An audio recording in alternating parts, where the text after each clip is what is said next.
राधे राधे मेरी YouTube family. चलिए आज थकान वाला खाना बनाते हैं। मेरा मतलब ये है, जब भी मैं काम करते करते थक जाती हूँ ना, तो सबसे ज़्यादा मुझे यही याद आती है। और आज सुबह से ना मैं 3 रेसिपी शूट कर चुकी हूँ। मतलब सुबह मैंने ब्रेकफास्ट बनाया जो कि मेरी पहले से ही प्लानिंग थी। फिर दोपहर में जब मैं खाना बनाने लग गई तो फिर मैंने सोचा चलिए पता नहीं मौका मिले ना मिले, चलो इसको भी शूट कर लेते हैं। और अब ना शाम हो चुकी है और थकान की वजह से मेरा हाल कुछ ऐसा हो रहा है कि कुछ भी करने धरने का ना मन नहीं कर रहा है। फिर मुझे ऐसा लगा जैसे मैं थक जाती हूँ ऐसे ही सभी थक जाते होंगे और सभी को प्रॉब्लम होती होगी खाने की। तो जब भी मैं थक जाती हूँ या फिर मुझे आलस आता है या मेरा खाना बनाने का मन नहीं होता है, तो सबकी फेवरेट इस डिश को बनाती हूँ ज़्यादा करके अपने घर में। बोलने के लिए तो मेरे हस्बैंड को ये पसंद नहीं है, लेकिन जब बन जाती है ना तो सबसे ज़्यादा वही खाते हैं। मतलब टेस्टी कुछ इतनी ज़्यादा लगती है। खासियत क्या है इस रेसिपी की? सबसे सिंपल वे में बन जाती है। पहले से कोई भी तैयारी करके रखने की ज़रूरत ही नहीं है। कितने भी ज़्यादा सामान डालो, कितने भी कम सामान डालो, कोई टेंशन नहीं है किसी भी तरीके की मिर्च मसालों की। चलिए शाम के करीब 6:15 बजे का टाइम हो रहा है। गैस ऑन करके मैंने मिट्टी की हांडी रख दी है। आजकल मैं मिट्टी की हांडी में खाना बना रही हूँ। बच्चों को बहुत पसंद आ रहा है तो मुझे भी अच्छा लगता है। मिट्टी की हांडी का बना हुआ खाना एक तो पौष्टिक होता है और दूसरा स्वादिष्ट भी होता है। तो मेरे लिए तो ये मल्टीपल गुणों वाली रेसिपी हो जाती है। ठीक है ना। चलिए यहाँ पे मैंने जितने मुझे आलू चाहिए थे 4-5 वो काट लिए हैं। साथ में मैंने थोड़े से दाने मटर के भी छील लिए हैं, मेरे पास मटर थी। और उसके बाद मैं यहाँ पर ये खूब सारे टमाटर लेके आ गई हूँ। बहुत ज़्यादा टेस्टी रेसिपी बनने जा रही है। यानी आज सांझ का ना थकावट भरा बहुत ही बढ़िया खाना बनने जा रहा है। अब ये जो टमाटर है ना, मतलब मेरे पास ही 6-7 टमाटर थे और काफ़ी अच्छे पके पके से टमाटर थे। देसी टमाटर नहीं आते हैं बाज़ार में, जिनका टेस्ट ना थोड़ा सा खट्टा होता है, वो वाले टमाटर हैं। इनके जो ऊपर की डंठल होती है ना वो थोड़ी सी हार्ड होती है, तो काट के ना उसको निकाल देते हैं क्योंकि ये गलती नहीं है। और इनके क्या करना है, हमें छिलका उतारना है। अब अगर मैंने ये कच्चे ही टमाटर छील दिए तो छिलका काफ़ी मोटा मोटा उतर जाता है और काफ़ी टाइम भी लग जाता है। तो इसके ऊपर की डंठल काट के और इनके कुछ हिस्से करके, मतलब जैसे एक टमाटर है ना उसमें से 2 हिस्से करके और एक पैन में, कढ़ाई में, बर्तन में, किसी भी चीज़ में चढ़ा देते हैं। तो जैसे मैंने ये काटा ना, ऊपर की डंठल काटी थी जैसे मैंने, तो बस डंठल काट के टमाटर को 2 हिस्सों में काट लेते हैं और इस तरीके से उल्टा करके रख देते हैं। जो छिलके वाला हिस्सा है ना उसको ऊपर कर देते हैं, छिलके उतारने में ना आसानी रहेगी। चलिए यहाँ पे मैंने थोड़ा सा पानी डाल दिया है, करीब 100 ग्राम के जितना बहुत हो जाएगा। उसके बाद थोड़े से मसाले डालते हैं, जैसा कि नमक अपने टेस्ट के हिसाब से डालेंगे। उसके बाद थोड़ी सी खड़ी सौंफ डाल देंगे, थोड़ी सी खड़ी जीरा यानी खड़ा जीरा डाल देंगे। बस यही डालना है और कुछ भी नहीं डालेंगे इसमें। चलिए पहले तो मसालादानी लगा देती हूँ। मसालादानी अभी रख के नहीं आती हूँ क्योंकि मसालादानी का काम है। चलिए ये जो हांडी है ना ये भी अच्छे से गर्म हो चुकी है और मुझे जितना तेल अपनी रेसिपी में डालना था मैंने पहले से ही डाल दिया था, क्योंकि मिट्टी के बर्तन ना आँच के ऊपर खाली नहीं चढ़ाने चाहिए। अगर जैसे खाली चढ़ा देते हैं ना और जब वो गर्म होते हैं और उसमें हम ठंडी चीज़ें डालते हैं तो वो फूट जाते हैं। इसलिए पहले से उसमें कुछ ना कुछ डाल के जब चढ़ाए। करीब 10 मिनट से ज़्यादा हो चुकी है हांडी को रखे रखे, अच्छे से गर्म हो रही है। अब मैंने क्या किया, 1.5 टमाटर बचा लिया था और इसको मैंने बारीक बारीक सा काट लिया है। चलिए अब मैं यहाँ पर ले रही हूँ एक टिफिन, मतलब जितने मुझे चाहिए चावल चाहिए होगे ना उसका मुझे कम से कम 2 गुना पानी मान के चल सकते हो आप, इतना चाहिए होगा। तो थोड़ा सा पानी ना मैं गर्म कर देती हूँ। मैं यहाँ पर 1 टिफिन यानी 1 कप या कोई भी मेजरमेंट के लिए बर्तन उठा ले, मतलब एक ही बर्तन उठा ले तो उसका 2 गुना पानी चाहिए होगा। कहने का मतलब ये है। टिफ़िन को मैंने सुखा के रख दिया है, इसी से मैं चावल का मेजरमेंट करके लेके आऊँगी अंदर से। इस पानी को गर्म कर लेते हैं। चलिए ये मेरे सामने ना बहुत दिक्कत आती है, मुझे जो चूल्हे है ना ये अल्टा पल्टी करने होते हैं क्योंकि वहाँ तक कैमरे का फोकस नहीं पहुँचता है, वो थोड़ी दूरी पे हो जाता है। एक बार मैंने टमाटर को भी चेक कर लिया है, अभी अच्छे से बनी नहीं है। गैस को लो करके और साइड में रख देते हैं उनको। अब ये जो हांडी है ना इसमें तेल अच्छा गर्म हो रहा था। करीब मैंने यहाँ पर एक बढ़िया सा चम्मच भर के सरसों का तेल डाल दिया था। 1 छोटा चम्मच के जितना जीरा डाल देते हैं और जीरा चटकने के साथ ही जो हमने आलू काट के रखे थे ना मीडियम से साइज़ के 4-5 वो डाल देते हैं। आलू को मैंने अच्छे से धो लिया था और साथ में मटर को भी धो लिया था। ठीक है जी। और अब इन्हें ना थोड़ा सा करीब 1 मिनट के लिए भून सा लेते हैं। उसके बाद ही मटर भी यहाँ पे डाल देंगे और मटर के साथ ही हम यहाँ पे डाल देंगे ये टमाटर। मिट्टी के बर्तन में ठंडी चीज़ें एक साथ सारी नहीं डालनी चाहिए, नहीं तो क्या होता है, जैसे हमारी मिट्टी की हांडी है, इसका जो टेम्परेचर है ना बहुत ज़्यादा गर्म है और हमने जो चीज़ डाली है वो ठंडी है, तो ठंडा गर्म का जब असर जाएगा तो मिट्टी का बर्तन एकदम से चटक जाता है, ठीक है ना। तो आप ध्यान रखिएगा ठंडी चीज़ें थोड़ी थोड़ी करके ही डालें। उसके बाद थोड़ा सा हल्दी, थोड़ा सा नमक और थोड़ा सा लाल मिर्च पाउडर अपने टेस्ट के हिसाब से डाल लीजिएगा। बस यही मसाले मैंने डाले हैं। थकान भी हो रही है, आलस भी आ रहा है, खाना बनाने का ना मन भी नहीं कर रहा है, लेकिन बनाना तो पड़ ही रहा है ना, तो ज़्यादा मसाले वसाले नहीं डाले हैं और वैसे भी मैं अपने खाने में ज़्यादा मसाले तो डालती नहीं हूँ। इनको थोड़ा सा भून लेते हैं और इधर टमाटर भी हमारे अच्छे से पक चुके हैं। इनको भूनते भूनते करीब मुझे 2 मिनट के जितना हो चुका है, तो ये अच्छे से भून रहे हैं, तेल की कोटिंग सी हो रही है, बस इतना ही भूनना है।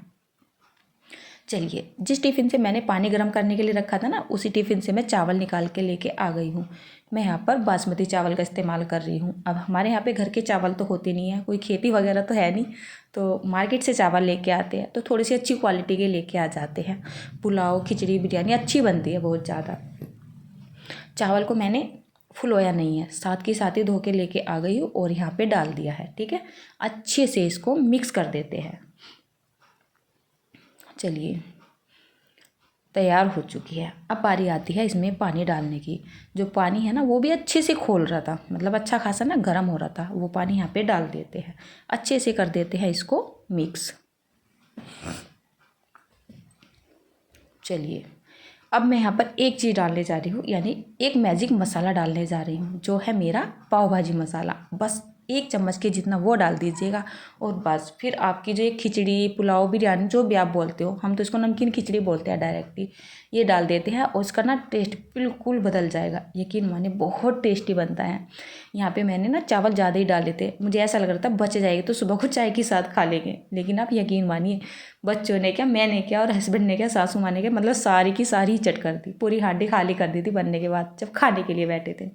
इधर देखिए टमाटर हमारे अच्छे से पक चुके हैं, इसके जो छिलके हैं ना अपने आप से ही उतर जाते हैं, तो इसको मैंने चिमटे से उतार दिया है। और फिर इस तरीके से, अगर कोई स्पैचुला इस तरीके का हो आपके पास तो इस तरीके से मैश कर दें। और अगर इस तरीके से मैश करने में कंफर्टेबल नहीं हो रहे हो ना, तो जो हमारा पोटैटो मैशर होता है उससे मैश कर सकते हैं। चलिए, स्टोव के ऊपर से इसको उतार लेते हैं और ये मैं थोड़ा सा पोटैटो मैशर से हल्का सा मैश कर देती हूँ ताकि इसमें ज़्यादा मोटे मोटे चंक्स ना रहे। तो चलिए, यहाँ पर टमाटर को भी मैंने अच्छे से मैश कर लिया है। इसको हमें मिक्सी में नहीं पीसना है, नहीं तो इसका टेक्सचर ना बहुत ज़्यादा बारीक हो जाएगा और फिर ना खाने में वो मज़ा नहीं आएगा जो आना चाहिए। देखिए, इस तरीके का हल्का सा दरदरा ही रखेंगे। तो चलिए, ये तो हमारा तैयार हो चुका है। अब करते हैं आगे का काम। तैयार है। पहले तो मैं ये छिलके उठा के यहाँ से फेंक देती हूँ और एक बार हांडी को भी चेक कर लेती हूँ। तो जो हमारी ये खिचड़ी है ना वो बनती ही जा रही है, मतलब चावल काफ़ी हद तक फूल चुके हैं और जब पूरी बन जाएगी ना तब आपको दिखा दूँगी। हांडी में खिचड़ी बनने में कम से कम 17 से 18 मिनट लग जाते हैं। ध्यान रखिएगा, ऐसा नहीं है कि आपने हांडी को गैस के ऊपर रखा और गैस का फ्लेम हाई कर दिया, पूरी खिचड़ी बन जाएगी। जब वो हांडी पटक के ना और सारी आपकी खिचड़ी या जो भी चीज़ बना रहे हो सारे में बिखर जाएगी, तो बस समझिए आपकी खिचड़ी वगैरह सब कुछ बन जाएगी। तो आँच को ना कम करके रखिएगा। मिट्टी के बर्तन इस्तेमाल करने का सही तरीका यही है, हाई करके मीडियम करके गैस को कभी भी नहीं रखना चाहिए। उसके बाद मैंने यहाँ पर ये हरा धनिया काट लिया है, साथ में 2-3 हरी मिर्च काट रही हूँ और हरी मिर्च को ना मैं बहुत ज़्यादा बारीक बारीक काट रही हूँ, नहीं तो जब बच्चे खाते हैं ना और बच्चों के दांतों के नीचे आते हैं तो फिर ना मतलब थोड़ा सा नाक मुँह छिड़ाते हैं, मुँह जलता है ना बच्चों का, तो बहुत बारीक बारीक करके काट लिया और ज़्यादा डाली भी नहीं है। अपने लिए बनाती तो 2-4 हरी मिर्च में और भी डाल लेती, बट बच्चे भी खाएंगे ना तो थोड़ी ही डाली है। चलिए, जो हमारी वो खिचड़ी है ना वो भी लास्ट स्टेज पर पहुंच ही चुकी है, मतलब अब 2-4 मिनट का ही टाइम लगेगा उसको बनने में। चलिए, अच्छे से इस टमाटर की प्यूरी को कर देते हैं मिक्स। थोड़े बहुत अगर मोटे चंक्स नज़र आए ना तो उसको मैश कर लीजिएगा या निकाल के साइड में रख दीजिएगा। उसके बाद जो हमने यहाँ पर ये हरी मिर्च काटी थी ना ये डाल देते हैं और साथ में ये हरा धनिया भी डाल देते हैं। चलिए, ये हमारी एक हल्की फुल्की सी चटनी बन के तैयार हो गई है। यकीन मानिए, कोई तड़का नहीं लगाएंगे, कोई मसाले नहीं डालेंगे, कोई मिक्सी नहीं उठाएंगे, कुछ भी नहीं करेंगे। एक बार बना के ज़रूर देखिएगा, बड़े क्या बच्चे ही चट कर जाएंगे, बहुत ही ज़्यादा सुपर टेस्टी लगती है। चलिए ये कांच का जार लेके आ गई हूँ और इसको मैं अभी धो के लेके आई हूँ। काफ़ी दिन से रखा था ना, इसमें महक सी हो रही थी। अब मैंने इस डब्बे में इसको इसलिए स्टोर किया था कि मैंने सोचा थोड़ी थोड़ी खाएंगे, एक दो दिन ना चल जाएगी। लेकिन ये खाने में इतनी ज़्यादा स्वादिष्ट लगी है कि साथ के साथ ही ख़त्म हो गई थी। जैसे मैंने खिचड़ी बनाई थी ना यहाँ सी, तो खिचड़ी में ही डाल डाल के बच्चे, मैं, मेरे हस्बैंड, मेरी सासू माँ, मतलब हमने सारी चटनी खा ली थी। बहुत ज़्यादा स्वादिष्ट लगी थी। इसका कलर ही देखने में बहुत अच्छा लगता है। ऊपर से इसमें थोड़ी सी हरी मिर्च डाल दी जाती है और थोड़ा सा हरा धनिया डाल दिया जाता है, तो कलर क्या, देखने वाला ना एकदम अट्रैक्ट हो जाता है इस चटनी की तरफ। तो चलिए इसको मैंने साइड में रख दिया है। और ये मेरा बेटा है, पूजा करते करते इसको प्यास बहुत लगती है। घर में थोड़ी सी लंबी पूजा चलती है तो थोड़ा ना जी से चुराता रहता है। कभी पानी पीने के बहाने से आ जाता है या कभी कुछ देखने के बहाने से आ जाता है। यहाँ पर मैंने घी भी बनाया था आज, तो चलिए इसको ना डब्बे में ट्रांसफ़र कर देती हूँ। आज भगवान जी को ताज़े ताज़े घी का ही भोग लगा देते हैं। उधर जो मेरी खिचड़ी है ना वो ऑलमोस्ट बन ही चुकी है। अब जब लास्ट स्टेज आ जाती है ना, तो इसमें 1-2 चम्मच के जितना घर का शुद्ध देसी घी डाल देंगे, खिचड़ी का पूरा टेस्ट बदल जाएगा, बहुत ज़्यादा स्वादिष्ट हो जाती है। चलिए एक बढ़िया सा चम्मच भर के मैंने डाल दिया है और ये बन के तैयार हो चुकी है। और अब बारी आती है बस आपको दिखाने की। तो चलिए फटाफट से ना पहले मैं आपको दिखा देती हूँ। और इधर मैंने रोटियां बनाने के लिए तवा भी रख लिया था। हांडी को ट्रांसफ़र कर देते हैं और थोड़ी सी ये पाली उतार के दिखाते हैं।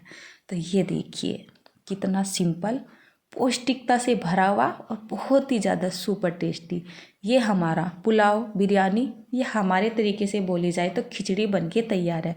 एक एक दाना किस तरीके से खिला हुआ है। अच्छा अभी भी इसको मैं सर्व नहीं करूँगी, कम से कम 10 मिनट के लिए छोड़ दूँगी। मेरी जो बड़ी माँ थी ना, या मेरी सासू माँ भी है, ये पुराने लोगों से आपने सुना होगा, खिचड़ी चावल ऐसी चीज़ें बनाते थे ना तो बनते के साथ ही नहीं खाना शुरू करते थे, करीब उसको 10 मिनट के लिए दहम होने के लिए छोड़ देते थे। दहम होने से मतलब जैसे दम देने के लिए छोड़ देते थे, उससे ना वो और भी ज़्यादा स्वादिष्ट हो जाती थी। तो मैंने उसकी पाली रख के छोड़ दिया है और आपको दिखाने के लिए इस बर्तन में निकाल लिया है। साथ में ये चटनी भी निकाल दी है। तो आपको दिखाने के बाद ना मैं साथ के साथ ही इस खिचड़ी को उस हांडी में पलट दूंगी। मुझे खिचड़ी ख़राब नहीं करनी है, आपको दिखाना थोड़ा सा जल्दी मतलब ज़रूरी था ना, और थोड़ी सी मुझे जल्दी भी थी। तो चलिए ये मैंने थंबनेल वगैरह सब कुछ बना लिया है और इस खिचड़ी में इस बाकी की जो मैंने सर्व करके दिखाई है ना, उस खिचड़ी को भी पलट देती हूँ। और ये मैं यहाँ पर थंबनेल क्लिक करने की कोशिश कर रही हूँ। अकेले अकेले जब मैं रेसिपी शूट करती हूँ ना तो थोड़ी सी दिक्कत होती है। देखिए कितनी ज़्यादा सुपर टेस्टी लग रही है, बहुत ज़्यादा स्वादिष्ट बनी थी। दोस्तों बना के देखिएगा और मिट्टी के बर्तन में ज़रूर से बनाइएगा, बहुत ज़्यादा स्वादिष्ट लगती है। खाने का ना एकदम टेक्चर ही बदल जाता है मानो। तो राधे राधे दोस्तों, फिर मिलती हूँ आपसे एक और अच्छी सी पौष्टिकता से भरी हुई रेसिपी के साथ।